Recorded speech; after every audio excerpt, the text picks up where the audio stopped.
It's time to talk sports. It's Hacksaw's Headlines, a panorama of the world of sports, stories, comments, and opinions. Now, here's iconic sports talk show host Lee Hacksaw Hamilton and co-host John Riley.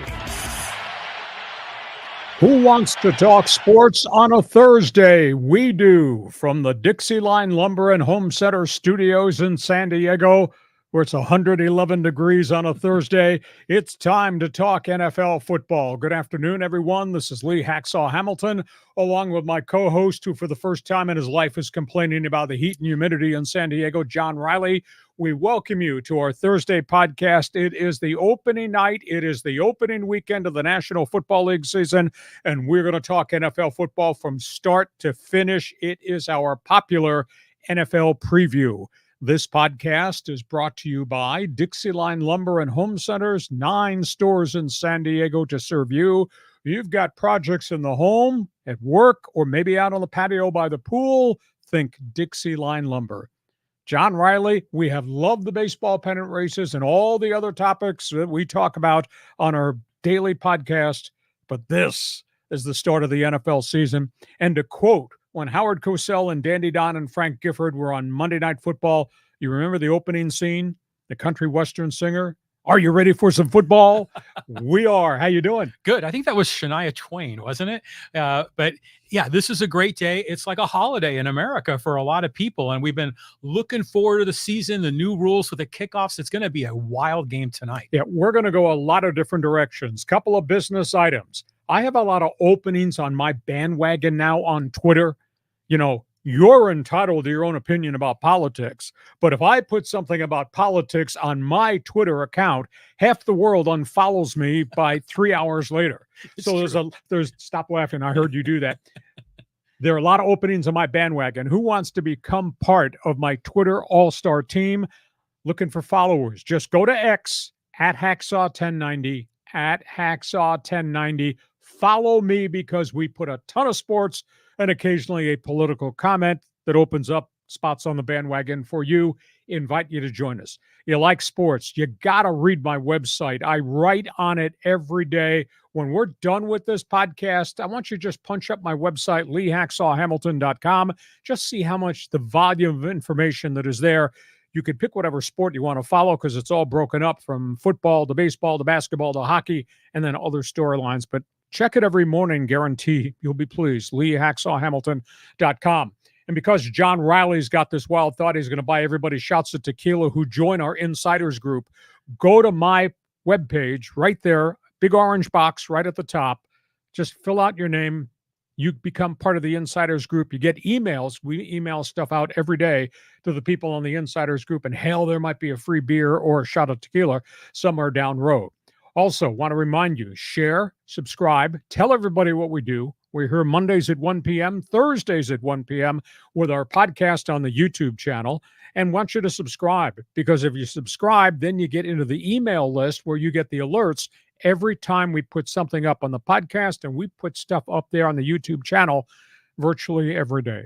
And when we're done picking them, pal, we're going to let John Riley's best friends enter through the door that says Fans Forum on it. John, for everybody who's new on the stream, just tell them how Fans Forum works. Well, I just want to say, first of all, you've been doing your one man's opinion for over 4 decades, man, putting the content out. Maybe you have an opinion, you have a question or a comment for Hacksaw. Just drop your comment or question in the live chat on Facebook, X, or YouTube, and we'll get you involved in Fans Forum. Fans Forum comes up right at the end after we do the breakdown. This is NFL Preview Day on our Thursday podcast. Want to hear from you about what we're going to say about the division-by-division races.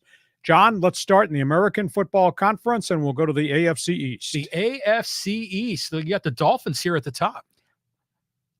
Plain and simple. TUA-TYREEK. It's their time. Miami has spent a volume of money. They are loaded offensively. They've been pretty competitive defensively. They got a coach that a lot of people respect. I think Miami is about to arrive as being an AFC power, not just good. Tua, third year as a starter. I think he's grown a great deal. He stayed on the field all last year after having a concussion issues, the hip injuries prior to that. Tyreek Hill, phenomenal. Blazing speed, one of the highest paid wide receivers.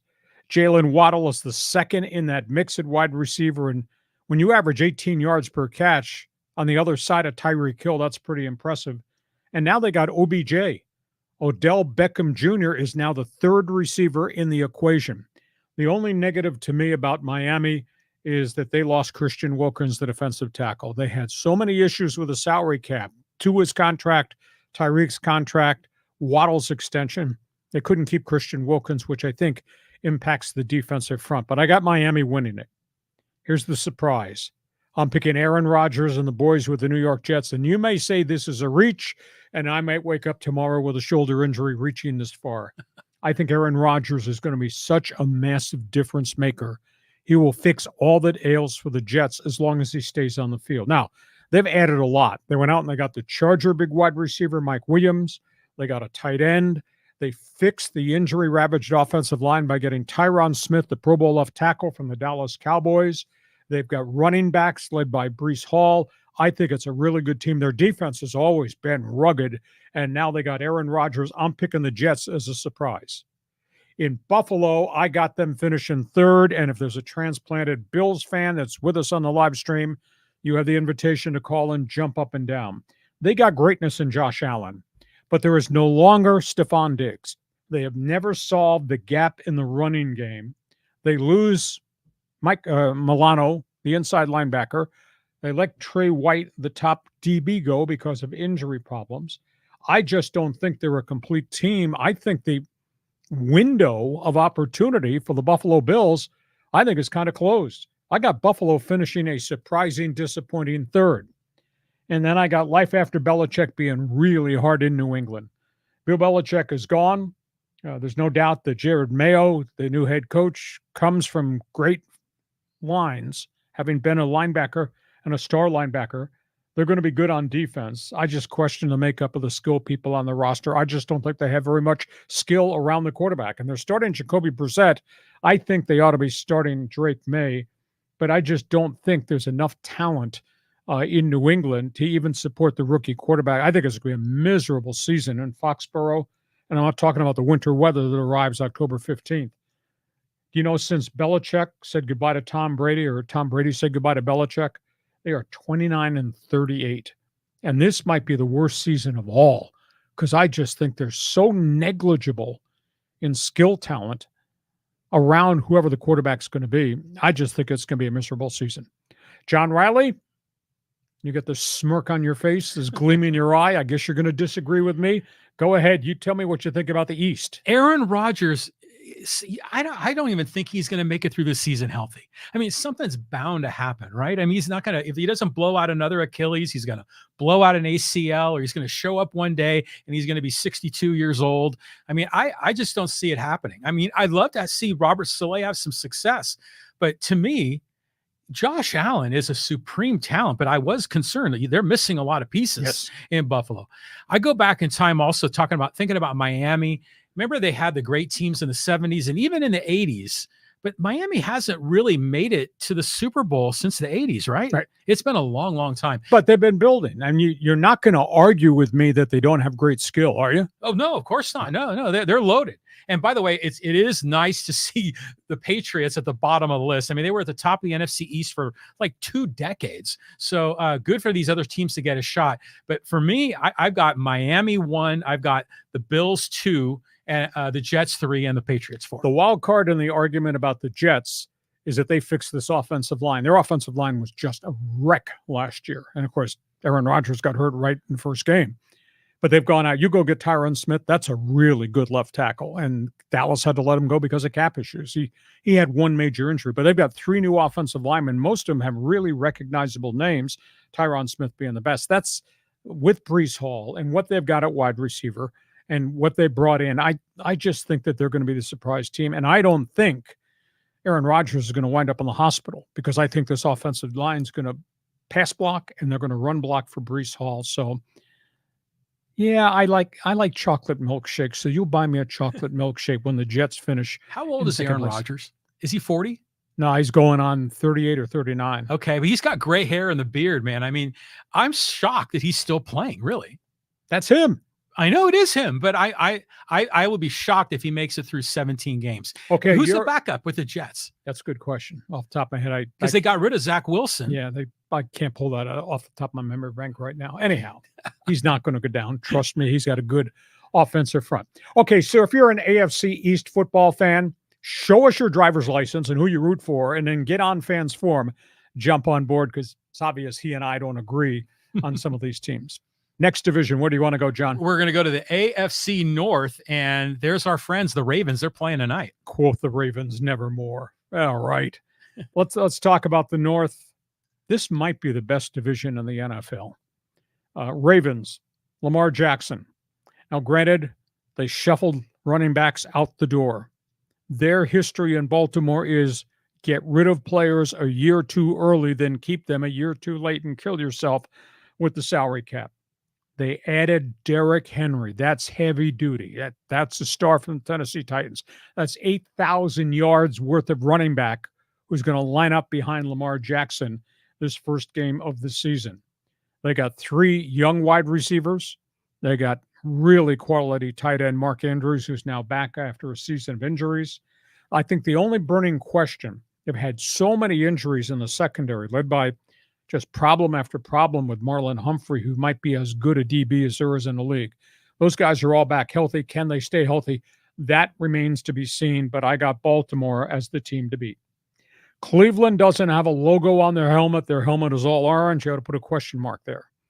The Browns, awful lot of money tied up in Deshaun Watson. This is not the Deshaun Watson we saw as a star in Houston before he got himself in all kinds of trouble, and then before he suffered the really bad shoulder injury. And he did not play in any preseason games, and they've had to baby him through because of soreness in the shoulder. That's item 1. Item 2, they don't have their heavy-duty running back, Nick Chubb. You know, he's had 2 torn knee ligaments, and he is rehabbed nonstop, and he's still not ready. He's on the 4-week PUP. So now you're down your star quarterback, or your star quarterback's yet to prove he's 100%, and you're down your top running back. Do have Amari Cooper, no doubt about that. Veteran offensive line, but their bookend tackles have had a lot of injury problems, led by Jed Wills from Alabama. He just can't stay on the field. He missed all of preseason. He's now been activated. I don't know how many snaps he'll take in the first game before he gets hurt again, because those guys are always hurt. And they've got a vibrant defense led by Myles Garrett, but a lot of injuries on the back end. Their top defensive back is Denzel Ward, Ohio State star.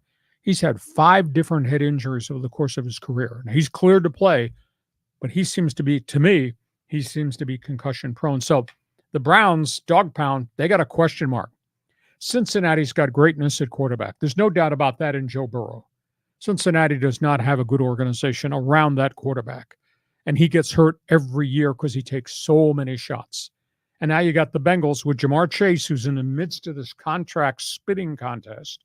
And they got a really unhappy second wide receiver in T. Higgins. They let Tyler Boyd go.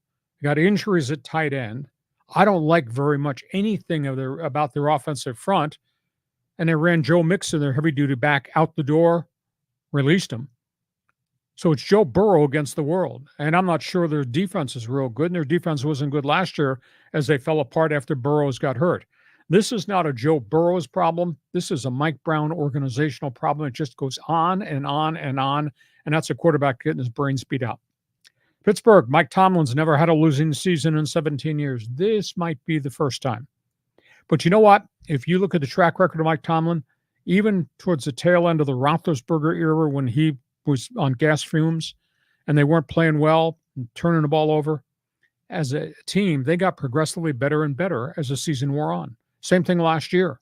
He coaches them up and gets them better as the season wears on. Now, he's renting 2 one-year quarterbacks, Russell Wilson, Justin Fields. I don't know how much gas Wilson's got left. Fields is highly, wildly erratic.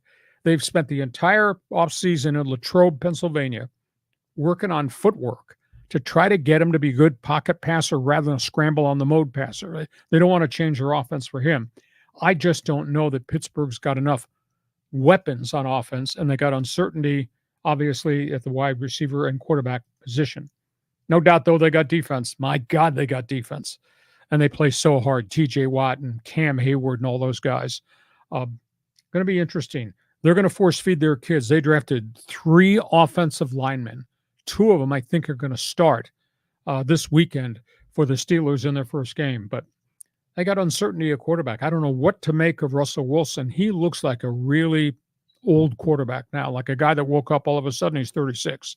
And Justin Fields, as dynamic as an athlete as he is, he's just so wildly erratic, overthrowing people, making decisions, running with the football way too much, which leads to him getting hurt. So there's a lot of uncertainty in Pittsburgh, but they do have Mike Tomlin. They'll probably coach him up. But I'll tell you, it's a tough-ass physical division. John Riley, do you want to walk into a dark alley with anybody in the AFC North? It's like a black and blue division. Exactly. If Chris Berman were here. I mean, I'm just looking at these teams, and it seems like every year they're always talking about the Ravens are going to finally do it. And yeah, sure, they'll win the division, but they always end up getting knocked out in the playoffs. So I'm just kind of wondering if this is their year. I mean, what do you think? Well, I think that there's also kind of an undercurrent rumor that as great as they are during the season and dynamic as Lamar Jackson is, when you need to be a complete quarterback and make the right decision in playoffs, doesn't happen for him. Either turnovers or sacks. He just doesn't complete the deal. So I think organizationally, that's a fine team in terms of player acquisitions. And they do hit the eject button on players a lot. Get the guy out a year early, go replace him with young guys. They draft really well. But I don't know if Jackson is the complete superstar that you think of. He's great. What an unbelievable athlete. Yeah. But at the end of the season, the most important time of the season when you're playing the best teams, you got to be able to play and not fumble the football or not throw interceptions. And I think the jury's still, to me, it's a little bit out on Lamar Jackson. That makes sense to you? And what do you think about the trouble in Cleveland and what the Bengals have become? Well, I mean, just one last thing on Lamar. It's, now that it's the season's 17 games. That's why I asked you who the backup quarterback was with the Jets, because, you're seeing this in other sports where the stars will kind of sit out a little bit during the middle of the year to try to be fresh at the end of the season. So it makes me wonder who the backup quarterbacks are for each of these teams. Tyler Huntley in Baltimore, and he just went back there. Okay. All right. So that works. But the other teams, I love Joe Burrow. I love all the swag. I love the cigars when he wins. I love everything about that guy. And when he went down with the injury, I felt bad for him. So I'm hoping he has a bounce back here. And I'm rooting for the Steelers. I mean, I would like to see, one of these 2 quarterbacks, either Fields or Wilson, sort of resurrect their career and maybe impress us. Cleveland, I'm not sure what to make of that. So, I like your call with the Ravens at the top, but I like to see the Bengals competitive. It's going to be interesting. I don't think Burrow can be competitive because I don't think he has people around him. Hey, you follow the Ravens. If you're a Browns fan who got deported from Cleveland, anybody agree with me on Cincinnati? I know there's transplanted Steeler fans drinking Iron City beer this afternoon. Jump on board. Fans forum chat box is open. Want to hear what you've got to say about the AFC North race. Next one. The AFC South. I mean, Houston has arrived. Oh, Texans have been building towards this.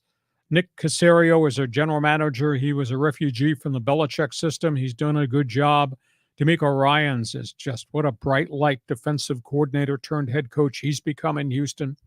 CJ Stroud, what a phenomenal rookie season throwing the football. And then the Texans go out. They got 3 young wide receivers that they lived off of last year. They go out and they get Stephon Diggs. And then they go out and they get Joe Mixon. Well, Diggs is a big-time pass catcher, yards down the field guy when he's not complaining. Mixon is heavy-duty, tough, can catch it as well as run it. And, of course, they've got themselves Will Anderson, who was a top high number 1 pick a year ago. That's a do-everything linebacker that a lot of people are comparing to Lawrence Taylor. And then they went out and they signed Minnesota's top pass rusher, Danielle Hunter. I mean, they're hitting every button correctly in Houston. And I don't think it's a great division. I got the Texans running away with this thing. Jacksonville is paying Trevor Lawrence $55 million a year. He better play like a $55 million quarterback, which means it's more than just making the playoffs and then getting beat. Trevor Lawrence, they've added a couple of wide receivers led by Gabe Davis and Devin Duvernay, who came from Baltimore. Davis came from Buffalo. So that's going to make that wide receiver group better. Travis Etienne's in his third year. He came with Trevor Lawrence from Clemson. He's evolved into a pretty good back. And they went into the marketplace and they took the defensive tackle of the 49ers, Eric Armstead, who's kind of a playing defensive tackles on a sexy position. But tell you, he clogs up things and he's physically strong at the point of attack. I think Jacksonville's got the potential to be good. I don't think Jacksonville is Houston good, but I think Jacksonville's okay. Indianapolis, I think this whole season swings on Anthony Richardson, the quarterback, AR-15. Can they keep him in the pocket as a passer? Because last year, I remember when we were previewing the draft, we were talking about Anthony Richardson. I said, what a physical stud. You watch the video of what he did at the University of Florida, and you say, holy cow, what an athlete. But that was against college guys, and that was running a lot and throwing some and making plays. And he did the same thing. He got to preseason. He got lit up in preseason with the Colts, and he got hurt early in the season with a shoulder injury. All this a byproduct of scrambling. They have to keep him in the pocket. They're also wafer thin at skill position. They had just a terrible siege of injuries at wide receiver last year. They've had running back problems with Jonathan Taylor's health. They need to have good support people. They need depth at wide receiver. They need to have a backup running back, because Taylor has had chronic shoulder problems, seems to get dinged up. So I guess my question about Indy, as much as I like Richardson, do they have enough around Richardson, and will Richardson stay in the pocket so he doesn't get busted up? Tennessee's in massive rebuild mode, new coaching staff and Brian Callahan. They force-fed their kid quarterback last year, Will Levis. He played really, really well out of Kentucky. They've rebuilt the defense. I don't know if they have enough offensive skill right now, because there is no Derrick Henry. It's going to be a very, very different team. Maybe they're another draft away, but they were very active in terms of adding pieces in the offseason and free agency. But Houston, far and away, Houston has arrived. And John Riley says, well, I remember the Oilers back in the day. Yeah, Houston deserves a good team, and it was great seeing CJ Stroud come out of the gate as a rookie, hopefully no sophomore slump, but they haven't fixed the stadium. They still have those big gaps in the roof. So hopefully no hurricanes come. I look at these other teams. Yeah, I agree with you. Anthony Richardson is really fun to watch. And so you want to see him have success. The Titans, why did they get rid of Vrabel? What was the story on that? He fought with the general manager over what the personality of the roster should be. He wanted more decision-making power. And that's why Vrabel's on in essence, a year's hiatus. I think he's a really good coach. I think he's going to resurface, but he and the GM just were at loggerheads as to the draft and who we should pick and we should go get in free agency. And when you played Tennessee under Mike Vrabel, you were going to get punched in the mouth. Yeah, for sure. Now, this is going to be a very different football team right now. So they're in a little bit of transition. Hey, you like NFL football? Any of those teams in the AFC South you root for? That Fans Forum chat box is open. Jump on board. All that in the AFC, except what's going on here at home. John, next division. Yeah, the AFC West. Here we go, Lee. You've got the Chiefs repeating. Well, until somebody takes it away from them, yeah. There have been 8 teams in the history of the NFL, John, that have won back-to-back Super Bowls. It's happened 8 times. Nobody has won 3 in a row. Andy Reid and Patrick Mahomes are going to try to change that this season. Kansas City's got the coach. Kansas City's got the quarterback. Kansas City's got Swifty's boyfriend, Travis Kelce. Kansas City's got a young offensive line that they retooled last year. They're a little bit thin at wide receiver. It's going to be an issue early in the season, though they just brought J.J. Schuster-Smith back. They've got young wide receivers that just have not panned out. Marquise Brown, Hollywood Brown's not going to play at the start of the season, fractured collarbone. They're not hitting on all cylinders. So they got the quarterback, they got the tight end, they got the heavy-duty little running back, but I don't know that they've got solutions at wideout yet. Defensively, they're good. When they were in the playoffs last year, I went back and counted. 9 of their starters of the 11 on defense were their own draft picks. That's a hell of an accomplishment. Yeah, exactly. I think Brett Veach is a really good general manager, gets no national credit whatsoever. That being said, there are 3 veterans who are kind of core players in that defense are gone, led by their inside linebacker, Willie Gay, Mike Edwards, who was a trustworthy cornerback. So they're going to be much younger on the defensive side, but Spagnuolo is a really good coordinator, and they got athletes. Those guys on that defensive side in Kansas City run. So I got Kansas City until somebody knocks them out. And remember, they had a lousy start last year. If you recall, they got beat at home at Arrowhead. I think their record at Arrowhead was 5-4. When's that ever happened? Yeah, that was weird last year. In the weird era, in the Andy Reid era. So I got them winning. Chargers, culture has changed. They got Harbaugh. They got Justin Herbert. I think they got a good general manager in Joe Ortiz. End of the day, 3 number ones in the offensive line. That not many people in the league have that type of quality. They will pass block for Justin Herbert very well. They didn't run block worth a lick in preseason, and they played their number one offensive line unit a lot in preseason. So I'm a little bit stymied. They keep saying, we got toughness. Well, they got size, I know that, but geez, they couldn't run block at all. So that leads to the debate. The running backs. They got Gus Edwards from Baltimore, J.K. Dobbins from Baltimore, and they got 2 kids at 3 and 4 at the running back. But those first 2 Baltimore Ravens guys are coming off major injuries. Edwards is surgery and J.K. Dobbins 2 years worth of injuries. So can they hold up? And then, of course, there is no Keenan Allen. There is no Mike Williams. There is no Gerald Everett. Their top 3 pass catchers gone. They got young guys who can run, but they're young guys that haven't shown they can do it with any consistency. I do like Josh Palmer. Don't know about Quentin Johnston yet. He at flashes in preseason, he ran precise routes, caught balls, and in flashes in preseason and in practice, he kept dropping balls. So he needs to really take that next step and become really special. So they got the QB, which is huge, because most places when they fire the new coach shows up, it's like 3 Mile Island. There's nobody there. There's nothing left. Well, Jim Harbaugh walks in, and he's got something special. Justin Herbert. Defensively, they got 7 rush linebackers. Joey Bosa, Khalil Mack, Tuipulotu, the rookie from USC last year, Junior Colson, who they just drafted from Michigan, who flies, Denzel Perryman. Their linebacking group might be the best collective group. And Jesse Minter is a mad scientist, defensive coordinator. They're going to send blitzes from everywhere. That's going to be the fun part to watch the Chargers on defense. I don't know about their defensive tackles. They cut the top 3 tackles. They left Morgan Fox, the veteran. They've got some plug-in guys, young guys. I don't know if any of those guys are real difference makers. Secondary's been rebuilt. They think their corners are going to hold up. I think their safeties led by Derwin James are okay. Schedule's really tough.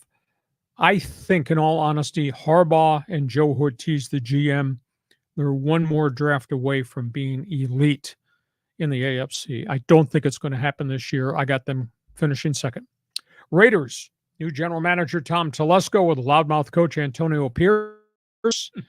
Gardner Minshew competes. That's the one thing I can say about him, is he's just a warrior. He's also wild. Touchdowns, yes. Interceptions, yes. Ungodly number of fumbles and quarterback sacks. 105 sacks in 49 games. 30 fumbles in 49 games. That's way too much. They do have Devontae Adams. They do have Jacoby Myers, the ex-Patriot. They got Brock Bowers, the huge tight end out of Georgia. Mike Mayers, second-year tight end Notre Dame. They're skill guys. Going to be good there. I don't know what they got at running back, because Josh Jacobs is gone to Green Bay. We'll see if Zamir Smith is the real deal, and we'll see if the offensive line's the real deal, because that's going to be a big issue. Love their linebacking. I think their front 7. Getting Christian Wilkins defensively up front to go with Max Crosby and to go with Mal Kuntz on the other side. Suddenly, it's going to be tough to run against them. And they're going to send people, because they've got this young linebacker, Diablo. They blitz him a lot. Raiders are going to be very aggressive. Their front 7, I think, is really good. I don't know about the back end there. Denver, this will be fun to watch. If you're keeping score at home, how quickly does Bo Nix come on as the starting quarterback? Sean Payton's playbook is very complicated, but Bo Nix is a smart dude. I think Bo Nix is going to do well. What's different in Denver, as Payton starts another year there, is they're healthy. They have not had catastrophic injuries. Last season, they had all their running backs hurt. And they just added Sammy Perrine from Kansas City, who's a really good third-down pass catcher. All their wide receivers were hurt. Well, they got rid of Jerry Jeudy, and a stunner to me, they released Tim Patrick. But they got young guys who can run, and they got Cortland Sutton, who's finally healthy. Defense has been good. Defense has been physical. So we'll find out if they can keep everybody offensively on the field healthy. I think they're going to be fun to watch. and Bo Nix's adjustment to all things Sean Payton. He's got so many. I would have told this last night by a guy in Denver. He's got so many plays on his wristband that the center wears a separate wristband with additional plays. That's how much stuff is in Sean Payton's playbook. Amazing. And Bo Nix is a pretty smart dude. So how does he handle all this? Or if he peeks under center and says, what was that play on your wristband? Denver's going to be fun to watch. I don't know if they have enough players, but at least they're healthy, and they got a really different quarterback with a really smart head coach. So, John Riley, you just take me from Arrowhead Stadium to SoFi Stadium to Allegiant Stadium to what's going on in the Mile High City. Your thoughts on the AFC West? Well, it's hard to pick against the Chiefs. I mean, we kind of know that. I mean, there's obviously a lot of, focus both from the football perspective and a TMZ perspective. So it'll be fun to watch. By the way, who do you think's going to win tonight's game, the Ravens or the Chiefs? Oh, it's tough. I'm going to pick Kansas City till somebody beats Kansas City, but Lamar can beat Kansas City. But it's in Kansas City, right? So this will be a fun game to watch. I'm looking forward to it. The Chargers, I love that they have a new coach and they're changing the culture, but I don't know what's going to happen. It's just so hard to predict. And that's what kind of makes it interesting and fun, because I could see them winning it or finishing in dead last. I would love for the Raiders to be relevant again, if to be competing for the division, and getting into the playoffs. The NFL is better when the Raiders are better. So are they making incremental steps? Hopefully. And the Broncos, fun team to watch. I agree. I think Bo Nix is going to be a lot of fun to watch, to see him grow in that system. So all of my focus are on those two bottom teams to see if they can rise up. Oh, you're a liar. You're going to watch a Kansas City game tonight because you're a big Swiftie fan. Just admit it to the thousands of people that you're a big Taylor Swift fan. No, I'm just jealous of Travis Kelce. That too. Okay. All right. Hey, we get to halftime. You got opinions on the AFC West, looking for you to jump on board. This is our NFL preview, opening night, opening weekend of the National Football League season. In the Fans Forum chat box, you need to fill it up regardless of what team you root for. This podcast is brought to you by DIXIELINE Lumber and Home Centers, 9 stores in San Diego to serve you. If you're looking for a redo in the kitchen, you're going to build new cabinets for the wife in the kitchen. You're looking to do something different in the bathrooms. You want to do something in the bedroom. Or if you ever saw John's Man Cave, you'd know why he's best friends with DIXIELINE. Or you want to do something in the family room or outside by the patio. These people have the materials. The other thing is these people have consultants, and these people have tremendous credibility in the construction community. Thinking projects? Think about these people. DIXIELINE Lumber.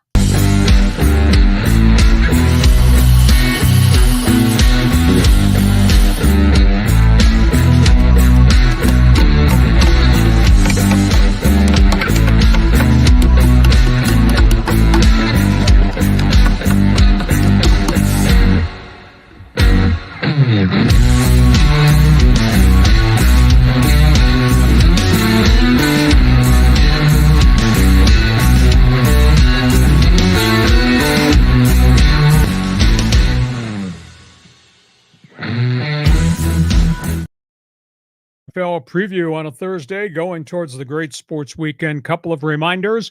Looking for you to join me, become part of Hacksaw's All-Star Twitter team.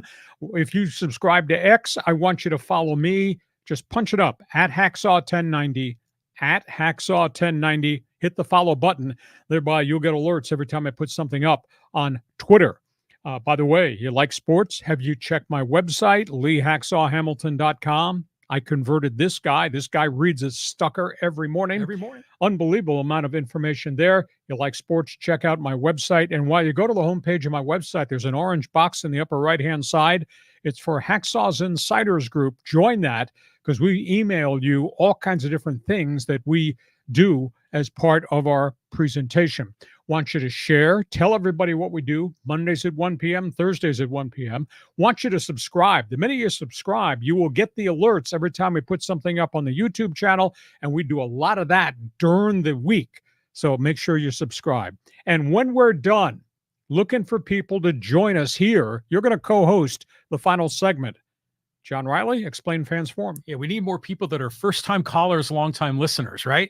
So if you have a question about the NFL, all the division races, Hacksaw knows everything there is to know in the NFL. So type in your comment or question in the live chat, Facebook, X, or YouTube. We'll get you involved in Fans Forum. And in addition to NFL, if you want to talk about college football, jump on board. Got a quick comment on the baseball pennant races. We've been covering extensively the Johnny Hockey tragedy in the National Hockey League. Feel free. Throw us a question or two there. We'll try to work you in. Fans Forum is coming up. Okay, we go to the second half of our NFL preview. I'm not going to be pompous about this, but I know everything about everything as it relates to the NFL. That's why this has become, this in our draft preview might be as popular a thing as we've ever concocted for this podcast. Well, yeah. I mean, you provide all the information, jam-packed, all the sound bites. It's all right there. We start second half. NFC East. The beast in the East. Here we go. Wow. Philadelphia. Nice headline. Explosion, implosion. Were you drinking before you came up with that one? Philadelphia Eagles. If they don't win, somebody's going to perish. Nick Sirianni had great success early with the Eagles. That was a Super Bowl he took them to as a young head coach. Great quarterback, Jalen Hurts. Bad relationship last season. Their fall from grace last season was absolutely stunning. He blew up his coaching staff. He didn't take the hit. He put a lot of guys out on the street, unemployment line. They go into the marketplace trying to fix the team. They drafted DB early. They drafted 3 young defensive players that were all probably going to play for the Eagles this first week of the season. And then they went across the state line. How the hell this was ever allowed to happen? They stole Saquon Barkley, who I think is one of the really complete running backs in the NFL, who's been buried in the spotlight because he's been on a bad New York Giants team. So they have A.J. Brown, and they have the former Heisman Trophy winner, and they got Jalen Hurts, and now they add Saquon Barkley, and they got a bunch of veteran studs in the front. And Kellen Moore comes in, the ex-Charger and Cowboy coordinator, comes in to be the OC in Philadelphia. Now, they've lost Fletcher Cox, who's retired, lost one of their linebackers who retired. They're going to be a little bit different defensively. I think Philadelphia's got it right there in front of them. But, boy, last year, how they disintegrated the second half of the season, it was absolutely stunning. I got Philadelphia to win.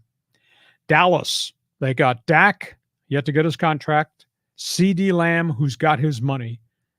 I think, and they got tight ends who can catch the ball. They've always developed good offensive linemen. There's a little bit of flux in the offensive line. I think the intangible in Dallas is the arrival of Dalvin Cook, the former 1,000-yard rusher Minnesota. I still think he's got gas left in the tank. So you got Cook, and you got the comeback of Ezekiel Elliott there. The only negative in Dallas, they've had been chewed up by injuries to the defensive front. There's no doubt that Micah Parsons is one of the great linebackers, but they lost his running mate, Landon Vander Esch, who's retired because of neck surgeries. That's a big blow there. Dallas is not a complete football team, but I think offensively they're going to be really dynamic. Speaking of another place that we could have changes, if the Giants don't win this season, somebody's going to pay the price. It might be the general manager. It might be the head coach, Brian Daboll. Daniel Jones has taken a fierce beating at quarterback for the New York Football Giants. He's had so many injuries. He's such a warrior. But now they don't have Saquon Barkley. And I don't think they've drafted very well. And they've had problems with their offensive line. Now, in the draft, they did add LSU's Malik Neighbors. And then they worked a deal to get Brian Burns, a big physical inside defensive lineman. That front on defense for the Giants might be better than anybody realizes. But can Daniel Jones do it without a lot of help? That becomes the big issue there. So that bears watching. If they have another bad season, somebody's going to pay the price. And in Washington, it's misery. Last week they cut 4 of last year's draft picks that were made by Ron Rivera. Just cut them loose. You don't do that. Usually you keep your draft picks for 3 or 4 years to grow them. But Dan Quinn came in and said, those guys can't play. Out of here.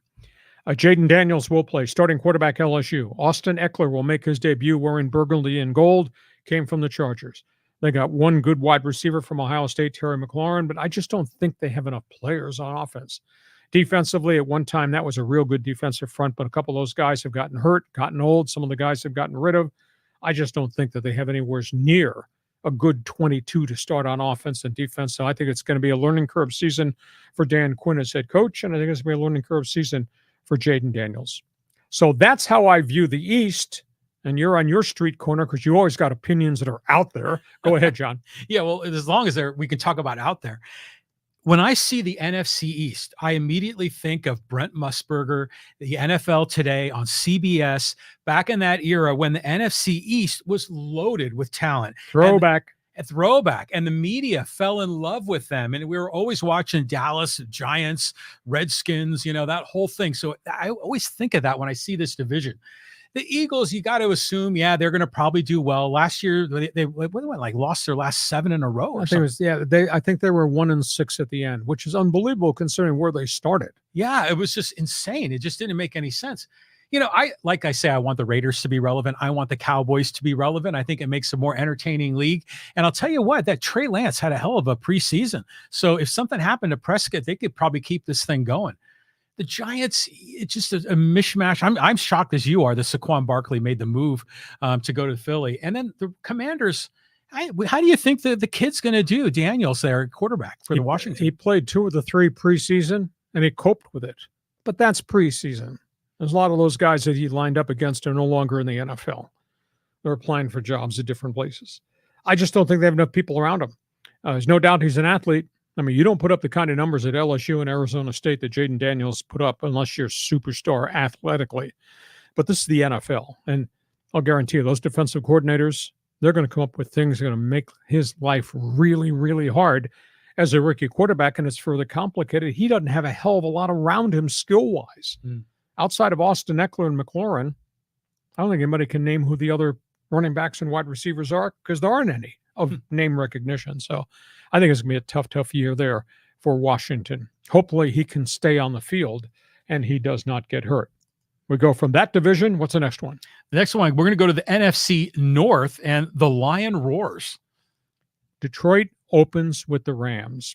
That's a pretty good rivalry. Now, those pretty good storylines. Sean McVay, Dan Campbell, Matthew Stafford, Jared Goff, who are traded for each other. And then, of course, all the draft picks. I think it's Detroit's year. I mean, they have built this thing through the draft. That is such a tough place to play in Detroit at Ford Field. They got Jared Goff, who's grown into a quarterback that makes plays downfield, not a quarterback just manages games. Amon St. Brown, kid from USC. Back-to-back 100 reception season, big payday. For the first time, they got depth at wide receiver in the offseason. They went into the free agent market, and they rented a couple of guys. Defensively, they got Aiden Hutchinson. That's a warrior pass rusher defensive end. He is the NFC's version of Mad Max Crosby of the Raiders in terms of going to get the quarterback. They play really hard. They went into the marketplace. They built through the draft defensively, but they went back into the marketplace. They had bulk. They got DJ Reader, the starting defensive tackle from Cincinnati, and they got Marcus Davenport, pretty good pass rusher. He'll be on the opposite side. He came from New Orleans. So I just think Detroit is the complete football team, and I think they've climbed the ladder to the point last year they knocked at the playoff door. This year they go through the playoff door. And I'll tell you, going into the Lions' den to play, that's hard. Those fans are crazy. They haven't had much to root for in forever, right? And they've continued to support it, and now they got something to root for. Yeah, exactly. Okay, so I got Detroit winning. Chicago. I tried in my mind's eye to think, what was the last great quarterback the Bears had? Yeah. Any contribution? No. Vince McMahon? I mean, no, that's Jim McMahon. Or excuse me, I got the wrong McMahon. Yeah, Jim McMahon. Yeah, you have to go way the hell back then. Yeah, when I think Bears quarterbacks, as a kid growing up, I remember the old timers who remember this name, Billy Wade. He was a #1 draft pick and threw interceptions all over the place. He didn't last. And then I remember the left-handed quarterback, Bobby Douglas. Yeah. He was more running back than he was quarterback, and it showed in his pass statistics when he had complete 48% of his passes. More recently, hell, I don't know. Eric Kramer maybe as a short rental in Chicago. How about Jim Harbaugh? Harbaugh was there, chunk of time, yeah. My only memory of him was getting screamed at by Mike Ditka on the sidelines. So what I'm trying to get to is everything's changing in Chicago. Caleb Williams, NFL people that I network with think that he is of the the trait that could be Mahomes. But what's different in Chicago is he's walked in there and they added Keenan Allen of the Chargers. That's 900 receptions. He had traded for Carolina's top wide receiver, DJ Moore. That's a big-time player. They got 2 tight ends, and then they drafted Roman Odunze from the University of Washington, and they're 3 deep at running back. So, I mean, they have everything around the kid quarterback, and their offensive line are a bunch of beasts. Not sexy names, but guys who can play. Defensively, it's typical monster of the midway defense. I think Chicago is right there. They're going to be a playoff team. And I think they're going to be the surprise team in the league if Caleb doesn't get hurt. Now, they're not equal to Detroit. Green Bay. Jordan Love sat there, learned, got the chance. Boy, did he play well last year. 3,200 yards, I think it was, and like 34 touchdowns and not a ton of picks. I thought he played well.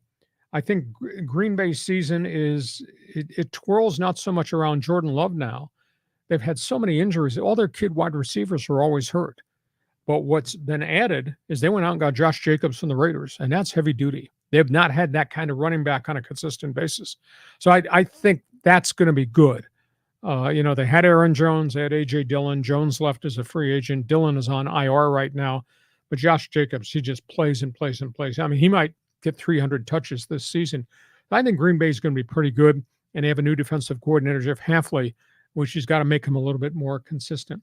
And the last one is Minnesota. I just think it's going to be a painful year for Kevin O'Connell. He lost J.J. McCarthy. He lost his defensive end, Danielle Hunter. They had bad salary cap problems. That's why Dalvin Cook exited there a year ago.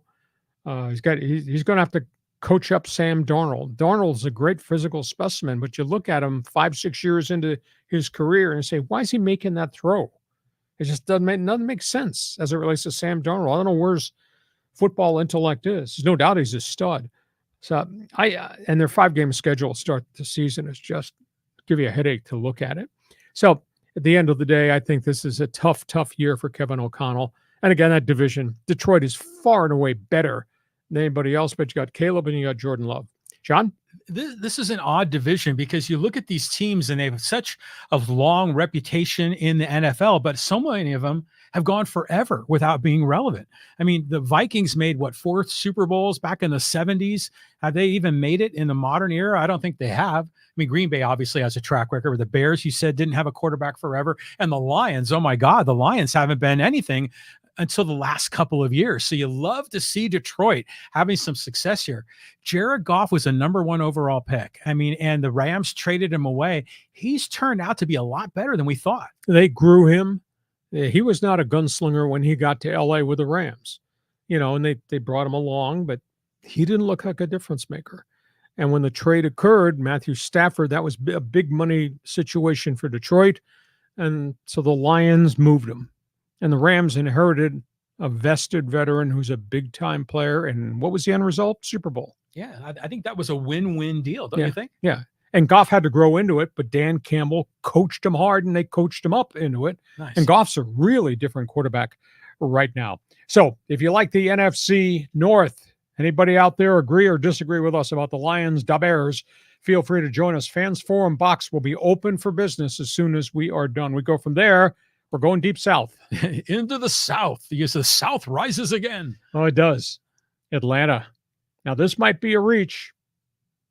Think somebody call me stupid? Nah. Yes, they will. I got Atlanta winning the South. Yeah. I think Kirk Cousins is the massive difference maker because he walks into a situation in which they got a quality running back in Bijan Robinson from Texas, second-year player. They got Kyle Pitts, monster tight end from, University of Florida. They got wide receivers, Drake London, ex-USC. In other words, they got a lot of skilled people, but they haven't had a quarterback. Now they got Kirk Cousins who throws it and throws it and throws it. So that's going to be fun. What they did, though, in the offseason, and when I thought they were going to draft defense, instead they took Michael Penix, the quarterback of the future. What they did right before camps open is they made a trade to get Matthew Judon. That's a Pro Bowl linebacker who was with Belichick in New England. Got great credentials. He's a fiery leader. And when you have a young team, you need somebody who's going to pick up the flag and follow me. Mm-hmm. And then they got Justin Simmons, Pro Bowl cornerback, who was a salary cap victim with the Denver Broncos. So I think that Cousins makes the Atlanta Falcons a complete football team. Tampa Bay, they got Baker Mayfield, and he's got a little bit of gunslinger in him, and he kind of became popular last year. He washed out of Cleveland. A lot of people thought that they'd much rather have Baker than the amount of money and the draft picks they traded to get Deshaun Watson, but Mayfield bounced around, went to Tampa, had a pretty good statistical season. He's got a couple of really good wide receivers, led by Mike Evans and a guy from Penn State. Don't know that they got enough running game, but Mayfield likes to throw the football. They do play hard defense, really rugged defense. So that's going to be fun watching. New Orleans Saints, I feel bad for Derek Carr. I mean, if it was tough on him being with the Raiders in a bad situation, but tough on him in New Orleans, they just don't have a lot. Organizationally, they haven't drafted well. They do have Alvin Kamara back as running back, but they got rid of their top wide receiver because of a siege of injuries and salary cap problems. They do have the young guy, Chris Olave, who's from here, but he's got to stay healthy, stay on the field. They've lost some people defensively. And I think Dennis Allen, the head coach, is in big trouble.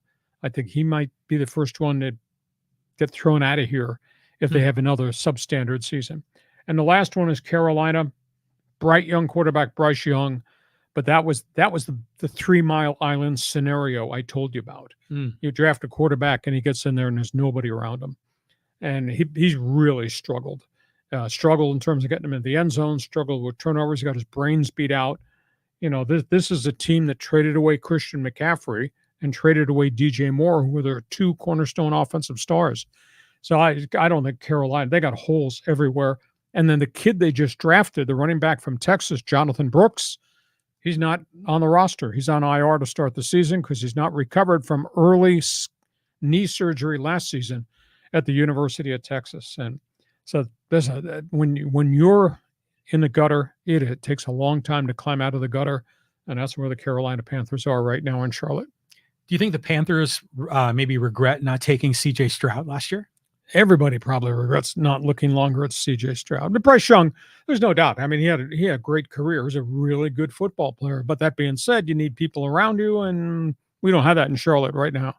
Yeah, and I look at this. I love seeing Atlanta at the top of the list. Remember, they made that Super Bowl like about 5-6 years ago. Remember, the whole thing flipped at halftime. Brady got another ring. It's so you see these teams here, and this has been really the Saints division for such a long time. So I'd love to see some new blood. And by the way, when I was growing up, back when I was a little kid, the Falcons were in the NFC West. I mean, thank God for expansion. Yeah. Okay, so we'll see. Kirk Cousins, big difference maker, I think. In overall, what I think, Sean's a really weak division. Oh, for sure. Okay, last stop on our NFL preview. The NFC West. I mean, is this the Niners division again?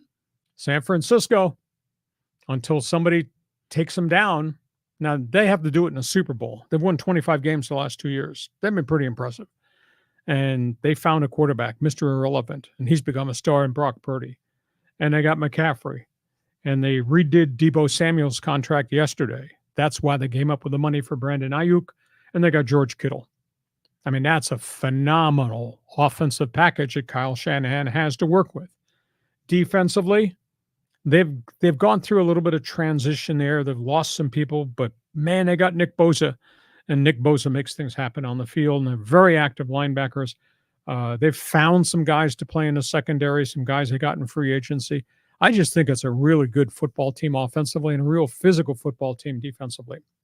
Rams, I think Sean McVay is one of the best coaches in the NFL in terms of messaging with players how to be good in the NFL, and he's done it.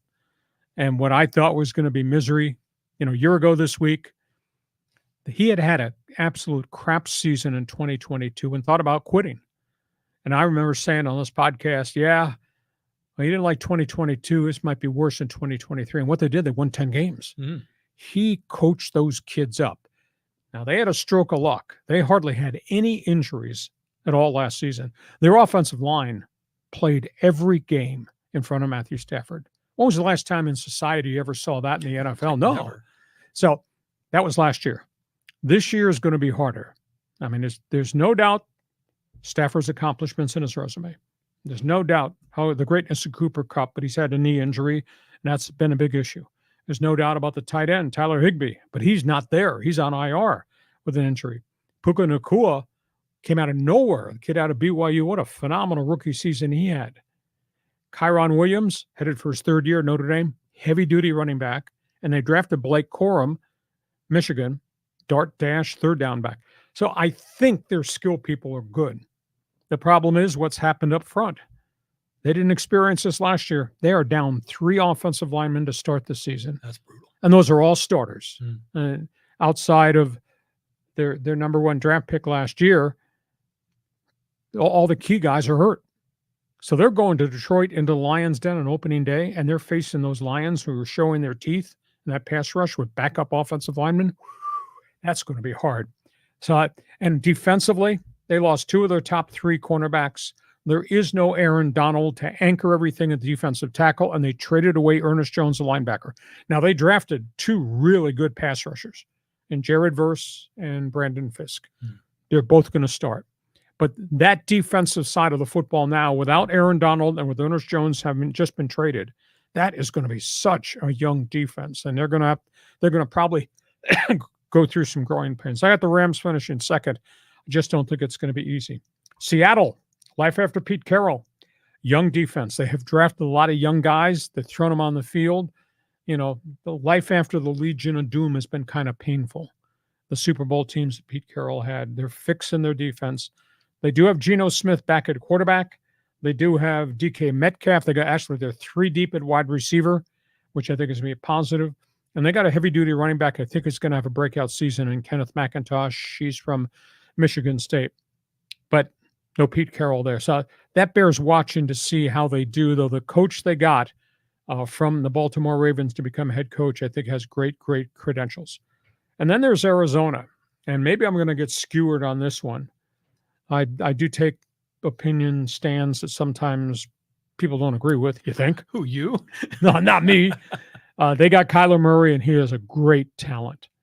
And they got James Conner, who's a heavy-duty, complete running back. And they drafted Marvin Harrison, who is an absolute studded wide receiver. But I don't like their offensive line. I don't think they have enough defense. They were miserable last year.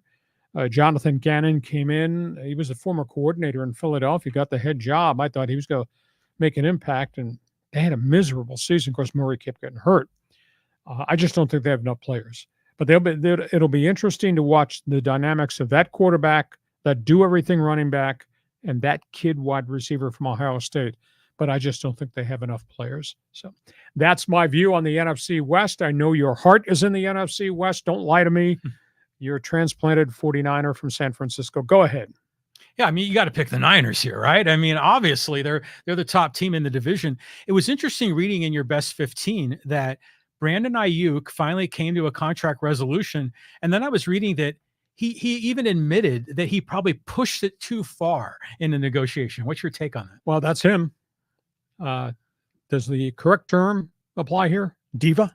Yeah. God, I get tired of it. I don't think I could be a general manager in the NFL. You know, because your responsibility, John Riley, as a general manager in the NFL is the whole team, not the one diva wide receiver or the holdout left tackle who's got 3 years left on his contract and now wants it redone again. If I was a GM, I think I'd have a meltdown. You know, I'd tell my left tackle, you don't want to play. That's your name. That's your signature on the contract. You don't want to play. Apply for a job down at Dairy Queen.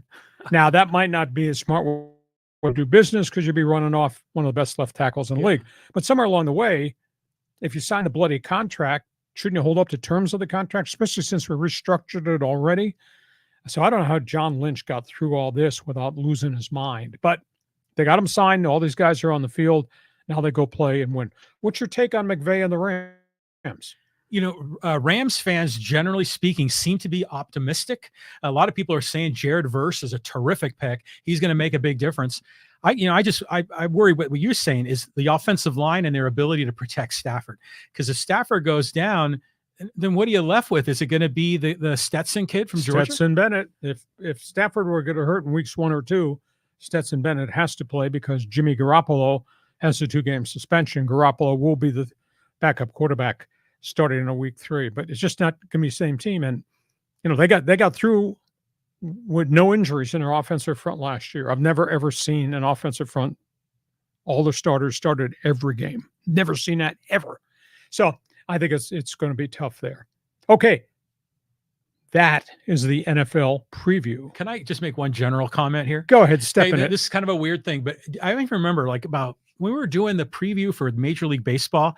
Remember I made a comment that it always seems to start with the AL East and finish with the NL West. And sure as hell, that's how we just did the thing for the football. We started with the AFC East and worked our way to the NFC West. It's your fault. I blame you entirely. You're the one that wanted to do this podcast. You're the one that introduced me to do this podcast. Yeah. So if you don't like the format of the podcast, it's on you. No. I mean, you're just reinforcing what everyone else does in the media too. And so we're always at the tail end in the National League. This podcast is brought to you by DIXIELINE Lumber and Home Centers, 9 stores to serve you in San Diego. If you've got projects, these people have the materials. You need to visit DIXIELINE Lumber and see what they can offer to you. We're ready for Fans Forum. We're talking a ton of NFL at the last minute. If you want to jump in with a college football comment, you want to talk a little baseball pennant race, we'll make a rule change. We'll allow you to join us too on Fans Forum. John, look at these people lined up. Go ahead. Where do you want to start? Okay, let's start with a little bit of NFL here. And this is from Angel. He says, if Aaron Rodgers stays healthy, the Jets should finish 10-7 with a wild card spot. Angel, I think they're going to do well as long as Aaron Rodgers holds up. But what's different about Jets football today is they remade the entire offensive line. Now, they busted some number 1 picks that didn't work out. They've gotten rid of all those guys.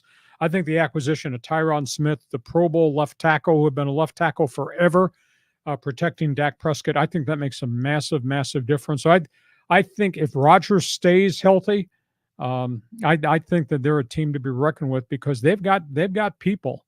Garrett Wilson, wide receiver, Ohio State, he's a stud. And now you add Mike Wilson there, Mike Williams, the ex-Charger, and you added 3 offensive linemen. And Breece Hall came back from the knee injury, and he's a fine running back. He's out of Iowa State, and they've always played rugged defense. So, Angel, I believe, like you, I think the Jets are going to be pretty good. Next question. Okay, let's go on down here. It's another comment on Aaron Rodgers. Everyone's curious about this guy. 40-year-old Aaron Rodgers is going to try to scramble and juke like 20-year-old Aaron Rodgers used to, and something's going to snap again. Don't know how much he has left. Well, I guess that's a safe thing to assume, but he's not a running quarterback. He just moves the pocket and gets out of pressure.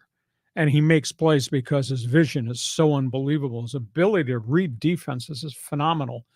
But they've surrounded him with some real warriors in that offensive front. This is going to be a very different offensive line from the New York Jets. So I'm not worried about the fact he might be approaching 40. I think the guy can still play as long as he doesn't get hurt. And it was a fluke injury. I mean, he didn't get crushed when he went down at the start of last season. He just made a turn and his foot exploded. Give him some space and let's just see. Yeah, exactly. I don't remember him even being hit on that. It was just the weirdest thing. But, he's been there on the sidelines. He's been watching the team, so, through part of last year. But it was always funny when Zach Wilson would throw an interception. You'd see Aaron Rodgers roll his eyes back. So let's see if the wise one can come back. They got 1 year to fix it. And also, they're going to be playing to save Robert Saleh's job, I think, as head coach. We move on. Okay, let's go here to Jeff. He goes, I'm ready for disappointment as I always am, being an Arizona Cardinals fan. LOL. Well, it's just not a good situation. I have huge reservations about Michael Bidwell, the owner of the team. We got to the end of last season, Jeff, and it was just a disaster. They had, 5 or 6 vice presidents quit on the football administration side and the business side. I think it's a disaster. Jonathan Gannon was hired. He came from Philadelphia. He's got great track credentials as a defensive coordinator. There's no doubt that they've got 3 or 4 really good skilled people on offense, but I don't know about the rest of the roster. I mean, they're cutting number 1 draft picks or offensive linemen, et cetera. So it's just at this point, I don't think it's a very well-run franchise. They're in a very unstable situation. And we'll see if Kyler Murray can rally this thing, and he's got to stay on the field. I mean, if they're going to compete, he's got to be able to play, and he needs to stop running because he's gotten busted up a couple of times because he's always in scramble mode. It's interesting that we praise the NFL for trying to have parity and the revenue sharing and how it makes the league more balanced. But there are still teams like this that are in the dregs, that are in the gutter every year. It seems the Cardinals are one of them. But lately, the last 4 to 5 years, they have been better. We were all optimistic, and then they always disappointed, didn't they? I mean, so it's a rough go. Bidwell, he's just jinxing the whole thing. Use the last name.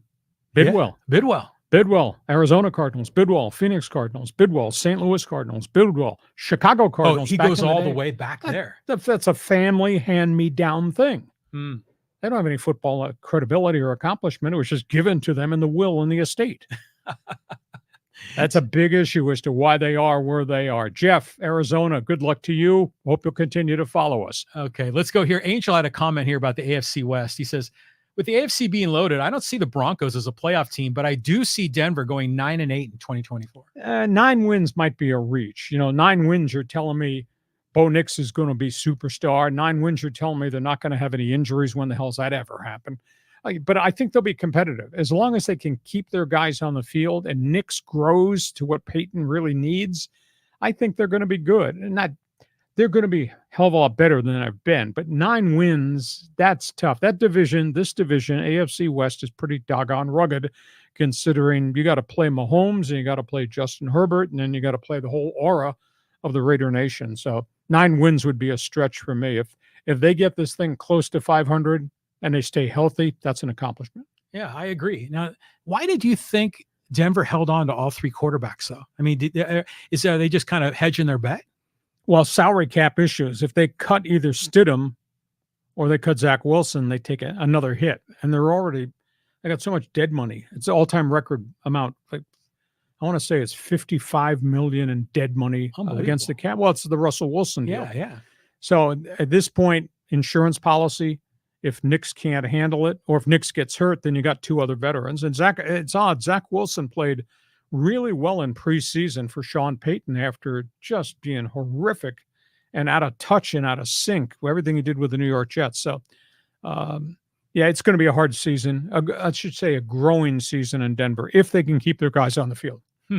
Let's move on here. Let's go to Junior. Talk about the New York Football Giants. He goes, how long are the New York Football Giants going to stick with Daniel Jones? He stinks. # number 1 overall pick. Junior, they gave him a mega contract extension. I mean, they owe him volumes of money. Now, he's a great athlete. What's wrong in New York is not the quarterback per se. What's wrong in New York is, I think, the football decision makers per se. I don't think they've drafted well. I don't understand some of the free agent acquisitions. And I surely don't understand you letting Saquon Barkley go out the door and go to the enemy on the other side of the bridge, the Philadelphia Eagles. So I think the leadership and the decision-making on the football side of the building has really caused the problems. If they could surround Jones with better players and protect him, the beating he took last year was maybe as bad as I've seen in the NFL in a long, long time. He's a tough guy and he's an athlete, but you got to have players. Last I checked, there's 11 guys on offense, and 1 guy can't do it by himself, and that's what's gone on in New York. Jones always strikes me as just sort of the guy was really good in college, but really maybe not an NFL guy, but it was just the timing of the years and the draft and where New York Giants happened to be. They needed a quarterback. He was at the top of the list, but I don't think we felt the same way about him as we do about C.J. Stroud or Caleb Williams or any of these other top picks. No, I agree with you. I mean, he came out of I think it was a Duke. He came out of the Atlantic Coast Conference, and he was the thrower, but he wasn't Eli Manning. He wasn't Peyton Manning. He wasn't any nationally known Caleb Williams type talent. And they got him and they got Saquon Barkley, and I thought, okay, they're going to fix this thing. But then they did nothing. And then Jones kept getting hurt, and the number 1 picks hurt. They had number 1 picks that broke down physically, number 1 pick that they threw out the door because they broke down mentally on him. He wasn't dedicated to be a pro. I mean, they've had a lot of problems with overall draft choices per se. So he just needs to get better people around him. Next question. Okay. Do you want to take any complaints from the please fans? do. Yes, go ahead. Okay, here we go. I'm probably making reference to you. Yeah, exactly. Let's go here to Big Daddy. Go, this old man is a moron. You shouldn't talk about John Riley that way. I'm a moron. Thank you. Hey, Big Daddy, thank you for participating and following. I hope you'll continue to follow us. But no, I'm not a moron. I just know what I know. You know what you know. But see, the thing is that you've been doing one man's opinion for 40 years, and you're going to piss people off. No, here's the question. Big Daddy, if you got a beef about something I said as it relates to a team or a player, let me know what the beef is so I can respond. You just can't identify me under the umbrella of the word moron. That's not right. I just gave you an hour worth of insight for every team in the NFL, and you called me a moron? Or was you meant him? All right, go ahead. Yeah, no one brings this amount of data to a podcast.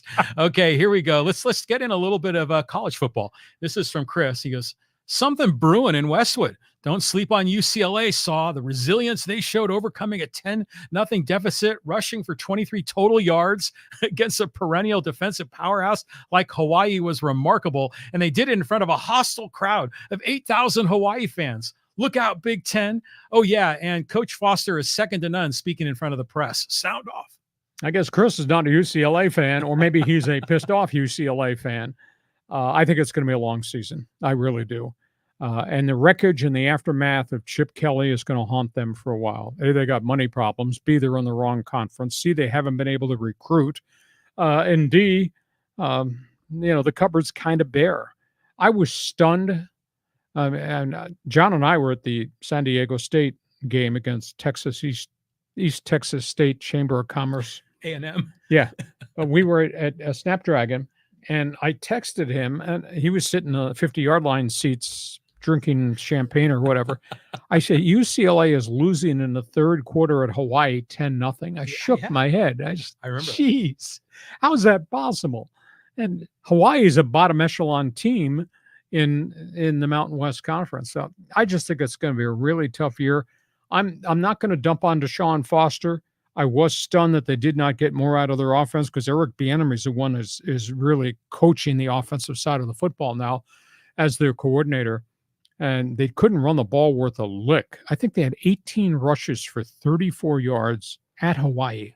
How's that possible? And Garber's, the quarterback, at one point was 8 for 21 throwing the football. How's that possible? 60-year guy. So they got a lot of work to be done there. I think it's going to be a really hard season, and maybe you just got to transition out of what was left behind from Chip Kelly, and he's got to go get his own players, and he and Bieniemy have great credentials in the community recruiting. So maybe it's just not going to be this year. Maybe it's going to be a year down the road. Well, maybe they'll turn the corner. But road back, I think, is going to be hard because I think Kelly left a real mess here. Yeah, well, it's your first year coaching. It's going to be tough to rebuild the culture. Sure. But wasn't it like last year about this time, the kid was Dante Moore, right? That was the quarterback that was a freshman that didn't play very much. If I recall, he transferred to Oregon, but I guess he's going to be backing up Dylan Gabriel. Yeah. I don't know if you call it a redshirt season, but he will be at Oregon. He'll be the quarterback next season. Yeah. So UCLA, it's just weird. They don't have a football stadium on campus. You got to go to the Rose Bowl.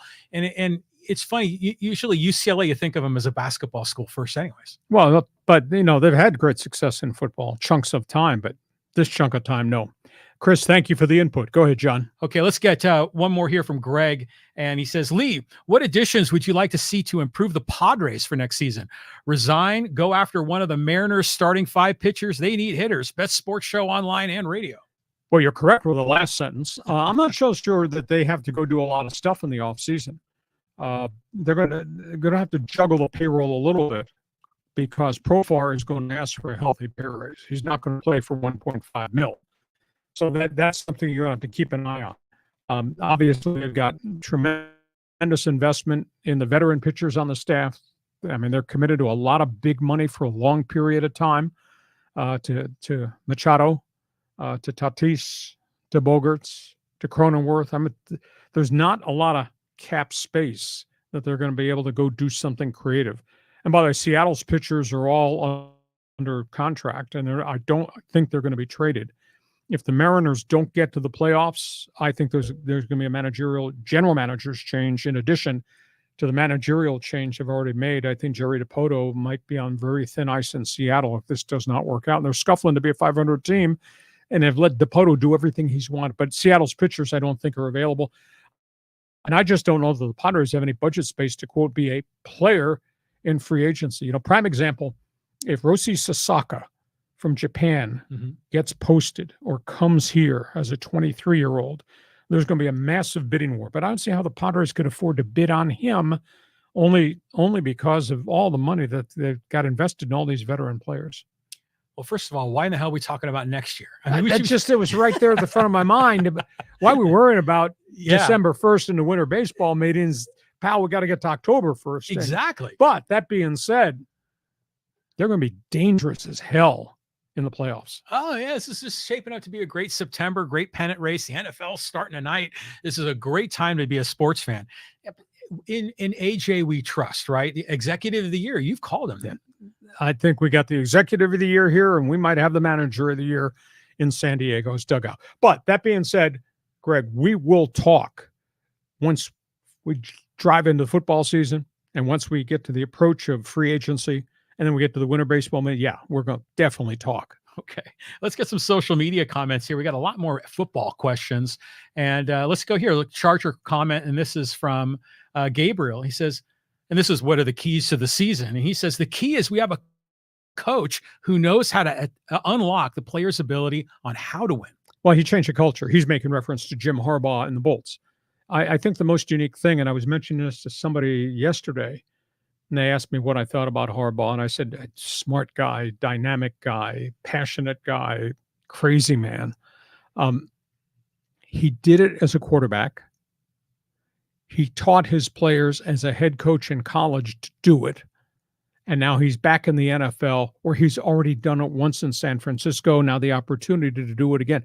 He is the most unique, experienced head coach I think of in the league because he did it as a player and succeeded. And then he was able to translate what he learned and did as a quarterback to what they could do to become better players, whether that's at tiny University of San Diego, that's at Stanford, that's at Michigan. And obviously he did the same thing in terms of the bigger picture with the 49ers. So why wouldn't you expect him to be able to do it with the Chargers? I think he's really, really unique.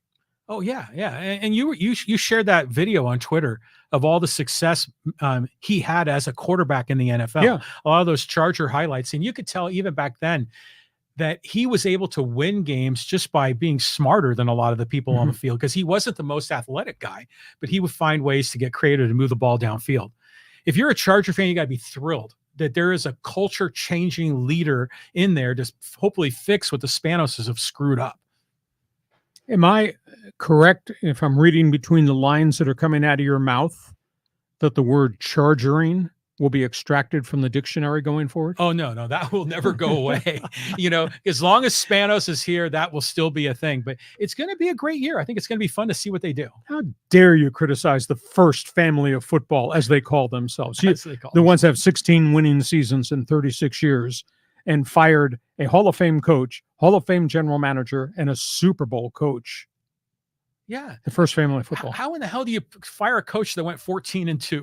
That one just doesn't make any sense to me at all. On we go. On we go. Okay, let's talk about the Chiefs here. And this is from Ray Toole.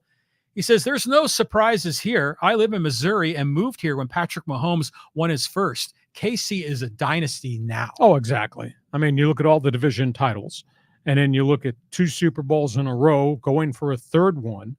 And can you imagine how many teams passed Patrick Mahomes in the draft before he got chosen by Kansas City? It's just absolutely amazing. So that's one of the unbelievable bright minds in football, and Andy Reid, and kind of a unique motivator.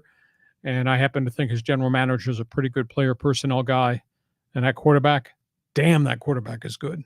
Yeah, I mean, remember when he first came onto the league and we were all saying, how does this guy make these sidearm passes? He was like a middle infielder. I remember calling him Harry High School. Yeah. Harry High School is going to get killed doing this. Well, Harry High School's got a couple of rings on his finger now. Well, did you see the behind the back, no look pass during the preseason? Well, he wouldn't do that in the regular season. He might. I mean, if they've been working on that, they did the ring around the posy bit a couple of years ago. Okay, let's move on here. Oh, we've got to talk about tonight. And this is from Conrad. He says, for Thursday Night Football season opener, it's like Christmas morning. It's unbelievable. And we love baseball. And John and I talk a lot of baseball on the podcast and a lot of junk off the podcast. But the NFL is the NFL. And having lived it as the voice of the Chargers and the Seahawks, I can't tell you how electric it is on opening day. Because you've gone through training camp, and prior to that, the OTAs, and prior to that, the draft, and before that, free agency during the winter. And here you are on the precipice, the start of the season. It's just really, really electric. Now, do you wind up going 12-5, or do you wind up going 5-12? Because I experienced all that, and the season it gets to be a grind if you're not winning. Well, all the Chargers had all of 6-10 seasons and a 4-12 seasons and couldn't score. That made it really hard. But everybody starts a winner beginning tonight and tomorrow night, and obviously on Sunday and Monday, at least the first weekend of the season. Everybody is tied for first place at 0-0. Yeah, it's fun to track it from the beginning. Maybe week one, your team that never wins might be in first place after week one, which would be great.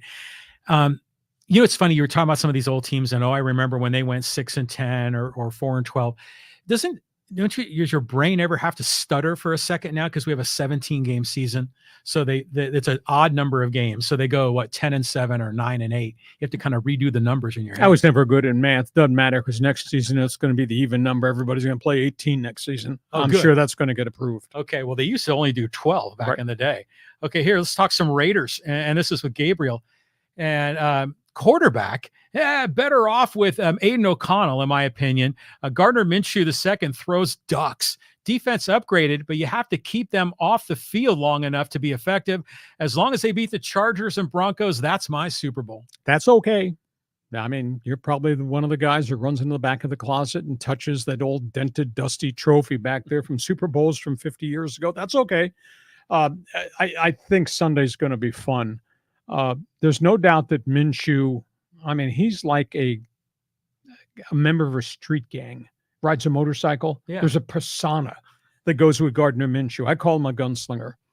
And it's going to be fascinating to see Joey Bosa, Khalil Mack, and all of Jesse Minter's blitz schemes against a Raider offensive line that I don't think is that great. How does Minshew cope with that and not throw picks? Or do the Raiders devise something, because they know this heat's coming? He's going to throw to hot receivers. And I'll tell you what, if he gets Devontae Adams isolated on a linebacker on a crossing pattern and becomes a hot receiver, Devontae's going the distance. And he's got Jacoby Myers, and he got 2 tight ends. So it'll be interesting, because this will be a test of Gardner Minshew's manhood to stay in the pocket in the face of the blitz. It's going to be a test of the Charger defense, because if he gets that ball out of there and they start busting big plays, they'll chase the Chargers out of that blitz package. So that's fascinating. And then, of course, conversely, I love everything about Max Crosby, self-made individual. You got Mad Max on that end against Joe Alt, the number 1 pick. How cool is that matchup going to be? So there's so many cool storylines, plus the history of the dented trophies and the Raider fan who offered me a smoke of marijuana at halftime at the LA Coliseum, or the guy that offered to buy me a couple beers while I was on the air. I mean, Raider fan, maybe, I don't know, maybe it was Gabriel. Raider fan comes up in the second quarter of a game, and you can tell he's inebriated. This is the LA Coliseum, was the LA Raiders. Right. Hey, Lee, how are you? You know, I buy a beer? This is halftime or late in the second quarter while I'm doing the play-by-play. And because the press box was down right above the seats. Okay. You know, and he's just offering me a beer right there while I'm doing the play-by-play. Just Raider fans, they loved us. We'd go from the parking lot very early, because we did this long pregame show when we were on 690. So we would get to the stadium at about 8:30, and they were out there drinking and partying already. And we'd be walking across the parking lot to go to the tunnel to go in to the LA Coliseum, or even the Oakland Coliseum. And they knew who I was. Some of them are LA fans who listen. A bunch of them were San Diego fans that come up on game day. They knew who I was, and they'd be giving me crap, and then offering, you want a joint? Want some beer? I'm sorry, 8:30 in the morning is a little early to be partying like that. And I got to go on the air for 9 hours. But Raider fans, they were so much fun to be around. And when we beat them, when we kicked Al Davis's ass, it was the most hilarious thing I ever saw. One other side story. So we're playing the Raiders. Maybe it was a Sunday night game in San Diego. Maybe it was a Monday night game. So they're going through all the pregame warmups, and Chargers are at one end, throwing their pass patterns and all that. And I look up, and down on the field is Al Davis with his entourage. Al Davis in all white with a black leather jacket. Yeah, right. Kind of like the gear you got in your closet back there, dummy. And I look up, and Stan Humphries throws this deep pass down the sidelines, and Sean Jefferson catches it, and he plasters Al Davis. Davis was on the field, and he nailed him. knocked him down. And Al's glasses went flying off. His hair was all mussed, and he tore his pants. He had dirt. This is when the infield was still the infield of the baseball stadium. He had dirt all over his white pants. And Sean Jefferson, he was Mr. Attitude. I could just see him look at Al Davis and say, "Oh man, get off the field." I'll never forget that. Davis just got sledgehammered by Sean Jefferson in pregame warmups. Al Davis is like a evil villain in a cartoon, you know?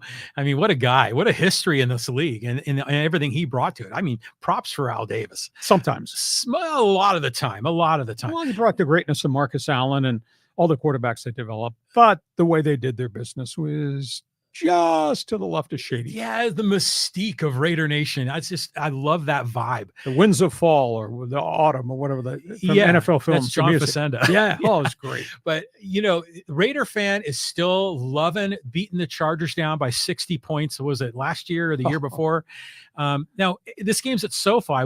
What's your percentage of Raider fan versus Charger fan at SoFi? People are saying it's going to be 70-30 Raiders. Really? Which is, I find that hard to believe considering it's opening day. It's Harbaugh's arrival. It's the Powder Blues. It's Justin Herbert. I find it hard to believe there'd be 70% Raider fans there, but we'll find out Sunday at 1:05 p.m. if the color of the day is silver and black. Well, the Raider fans will be storming the gates if they can't get in. They'll be stoned trying to get in. Hey, Gabe, thank you for the input. You enjoy that weekend, Gabe, and you get back to us Monday. We're going to do a recap of the first weekend of the season. Next one, John. Next one. Let's talk a little bit about NFL and gambling. This is from Surf Sun Sand. He says the NFL wanted a team in Las Vegas and let the Chargers and Raiders duke it out. The NFL will not force the teams to pay the relocation fee since the NFL is capitalized on the new revenue. The NFL makes more money on gambling and fantasy than they do on TV revenue, and it was determined to get a team in Vegas. NFL is rigged. Do you think that the Raiders in Vegas is to keep the integrity of no gambling in the NFL? Where'd that one come from? Yeah, that's something. Oh, that's far-fetched. First of all, the Raiders had to get out of Oakland because the place was a sewer, and they could not get a new stadium built. Oakland's finances, the infrastructure of the city of Oakland are terrible. It's a city that has a lot of financial issues. Therefore, they had to leave, and they were going to leave. That's why they left the first time, came to LA, and then went back.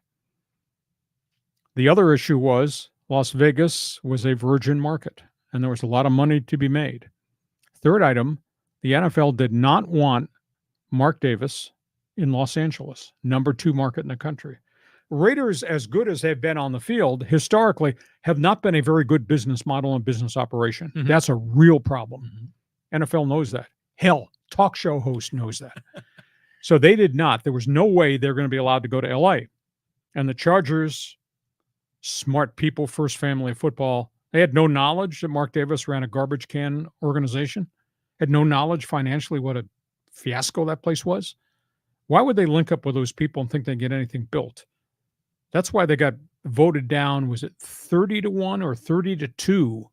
They got voted down to build a new stadium and co-own it with the Raiders. All the other owners said, hell no, we're not doing that.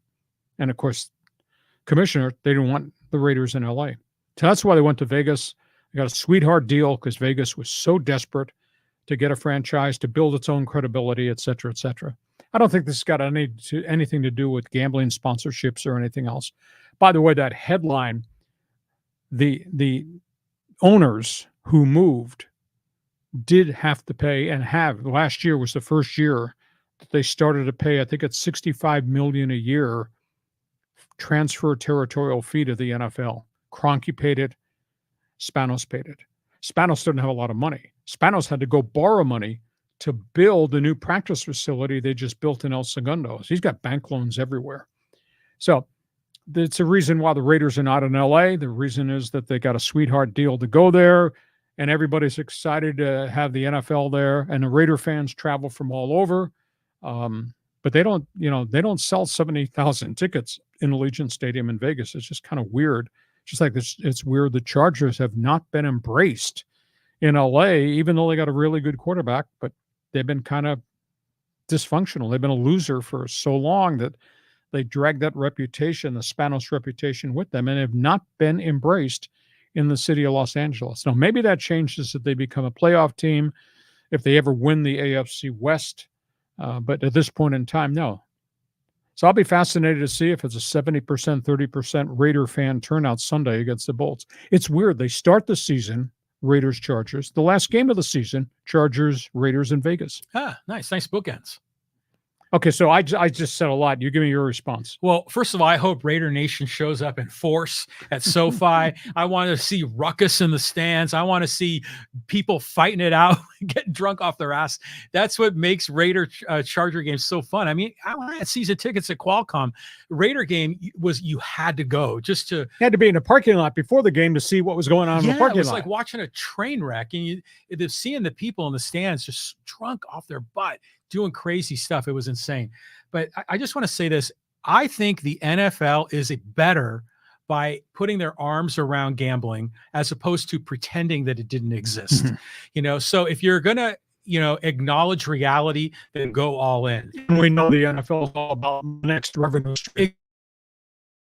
Exactly. So why the hell they playing a game in Brazil? You kidding me? Right. Player Association is so upset about that, about the safety situation. I mean, there's a lot of problems in South America. Just go talk to the people in Venezuela.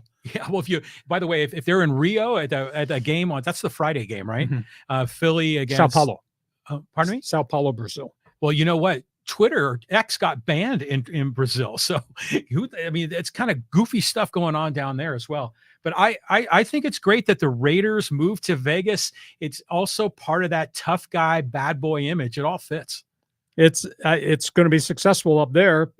I just wonder what it'll be like if they actually ever win, because they haven't bleeping won in a long, long time, and not what they used to be. Even though you and other people who wear their colors, that's all they have to grasp is what used to be. Well, 20 years ago, they played in the Super Bowl here in San Diego, and they were close.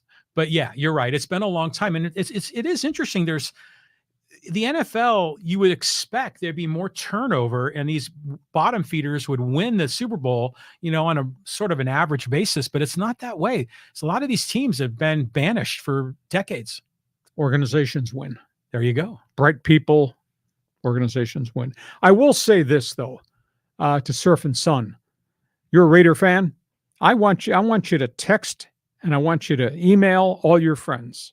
You tell the Raider Nation I'm here talking about them Mondays at 1 p.m. and Thursdays at 1 p.m.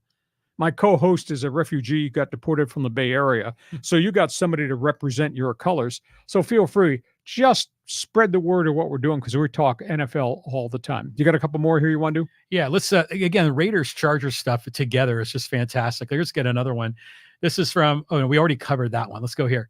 This is from DZ, and he says, Herbert is an Iron Man. Bosa, on the other hand, isn't, but they have his backup plan on both the 53 and practice squad. They actually have depth this season, unlike last decade with Coupon Tom. Well, I think in all honesty, they have great athleticism on the defensive side of the football. They got a lot of guys, the Chargers do, who can run, and now they got 3 number 1 draft picks in the offensive front. I think their front is pretty doggone good, and I think the pass protection is going to be worth watching.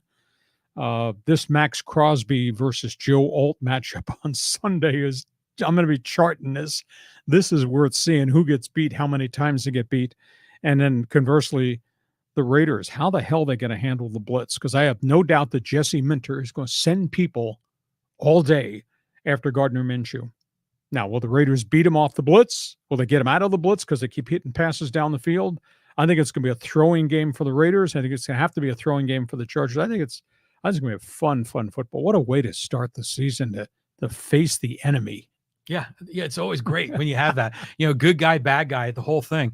Now, for the Chargers, I would expect, with the new kids on offense, you're not sure, but I'm going to say they're probably going to be all right. But it was always the defense for the Chargers. They couldn't stop the run, especially in that playoff game in Jacksonville. Derwin James is getting burned left and right. I mean, do you think they've fixed the defense? I don't know that they got answers to questions at defensive tackle. Do they have enough to stop people from running the ball? Because people have run the ball on them each of the last couple of years. But I have no doubt. I think collectively, if you've pulled up a depth chart, you looked at the 7 linebackers that they have.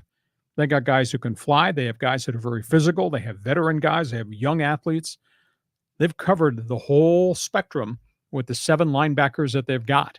And they seem to think that they've got enough cornerbacks now. They just made the trade to get Elijah Molden, who was a starter and a nickelback from Tennessee. And they got Christian Fuller, who had come from Carolina. He had been a starter.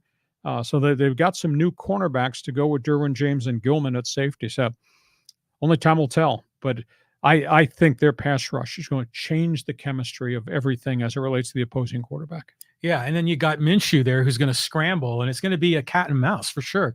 But, DZ kind of talks about Telesco as Coupon Tom. I know you like Telesco, but do you figure he was a cheapskate, or that was really Spanos? I like Tom. I think he's a smart guy. He's not a bold guy. He's not brazen. He's not Joe Hickson, who's making all these last-minute trades to churn the roster. So I think that's going to be fascinating to see what the Raiders do. Telesco is the one that's been given the final authority over the roster. He walks in and he tells Antonio Pierce, this is your 53. Now, Pierce coach him up. And Pierce is a pretty good motivator. But this is Telesco's roster. What happened here, I think John Spanos carried a lot more weight than Telesco did, and John Spanos was, gee, Dad, thanks for the job. I'm not sure he was qualified at all. But the committee, they made mistakes 3 years in a row on coaching hires. Brandon Staley, who was a bright light defensive coordinator, that was a failure. I never understood Anthony Lynn. I always viewed him as strictly as a glorified offensive running backs coach. When they hired Mike McCoy out of Denver, McCoy was the hot coordinator on everybody's job list. And I thought it was going to work. And he got here and he just seemed to be overwhelmed with the whole responsibility. So they went out and got experience this time. And they paid phenomenal, $7 to $8, $9 million for Harbaugh. They'd never done that.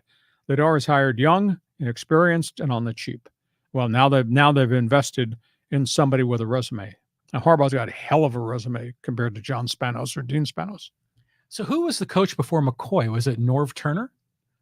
Yes, and prior to that was Schottenheimer, who they ran out at 14-2. Yeah, exactly. So look at the track record here of management is so horrible, and like you, I didn't feel like the previous coach, Brendan Staley, was a leader of men. He might have been a bright light. He might have had some schemes, smart guy, but he wasn't like the guy that you want to hold the flag leading the charge onto the field. He was more of the brainiac. So it didn't work. It didn't work at all. I don't know if he'll ever be a head coach again, but he's up in Los Angeles. He's the assistant head coach, and he's overseeing the defense for the LA Rams and Sean McVay. And McVay, obviously, he's a bright light too. These guys all land on their feet, even like the offensive coordinator you said is now in Philly, right. Kellen Moore. So, these guys, you think they're the dregs, they're screwing up, but they land on their feet somewhere. Okay, listen, we hope you have enjoyed everything you have tried to present your way. Opening night of the NFL season, opening weekend of the NFL season, couple of business items. Want you to join my Twitter all-star team on X. My handle, my slug line, my name, @Hacksaw1090. Just go to X, hit the follow button when you punch up my handle. I want you to tell everybody what we're doing. Mondays, 1 p.m., Thursdays, 1 p.m. Want you to share. Want you to subscribe. Thereby, you will get the alerts every time we put something up on the YouTube channel. And I promise you, I implored John not to post things at 3 o'clock in the morning on the YouTube channel, but it takes time for people to learn how to do this thing correctly. So we got that. Also want you to check my website. I write on it every day. I guarantee if you start to read it, like me or dislike me, you'll read it every day because it's bleeping brilliant. This podcast is brought to you by DIXIELINE Lumber and Home Centers, 9 locations to serve you. You got projects. We want you to visit and talk to them at DIXIELINE Lumber. John, ready, set, go. Thursday night football. I'm picking the Chiefs. How about you? I'm picking Kansas City too. You have yourself a great sports weekend. We'll be back here Monday at 1 p.m. Pacific. Thanks as always for taking part. Hacksaw's Headlines. Join us again for Hacksaw's Headlines on YouTube, Facebook, and Twitter. And find the audio version on your favorite podcast apps. For more content, go to LeeHacksawHamilton.com.